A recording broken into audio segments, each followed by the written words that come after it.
Hello বন্ধুরা, সকাল সকাল ঘুমের থেকে উঠে রওনা হয়ে গেলাম গুলিস্তানের উদ্দেশ্যে।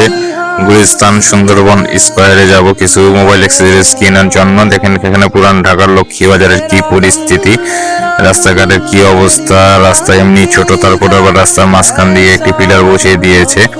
পুরান ঢাকায় ভিক্টোরিয়া পার্ক ঈদের আগেই দেখেন কি খালি লাগছে, কিন্তু অবশ্য এখানে বাস বন্ধ করাতে এরকম দেখা যাচ্ছে।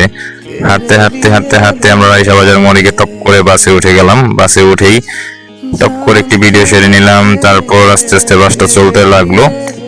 গুলিস্তানে গিয়ে আমরা কিছু জিনিসপত্র কিনে এনেছি, কিন্তু আপনাদের ওখানের ভিডিও দেখাতে পারি নাই, কারণ ওখানে গুলিস্তানের যে পরিস্থিতি আর ছিনতাইকারীর যে অবস্থা, তাই ওখানে আর ভিডিও করিনি, মোবাইলটাও বের করিনি।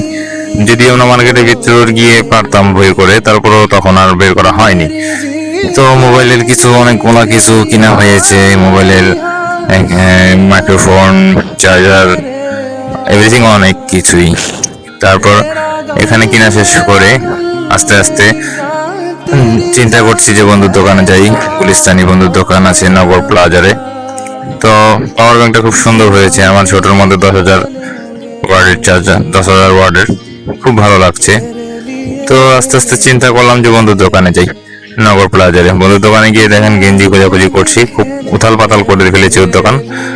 তো সর্বশেষ 3টা গেঞ্জি পছন্দ হয়েছে, 3টা গেঞ্জি এনেছি, একটা ব্যাগ কিনেছি। তো আজকের দিনটা মোটামুটি অনেকগুলো টাকাও গিয়েছে, সময়ও গিয়েছে, কিছু জিনিসও এনেছি, কাজের জিনিস। ধন্যবাদ, সবাই ভালো থাকবেন।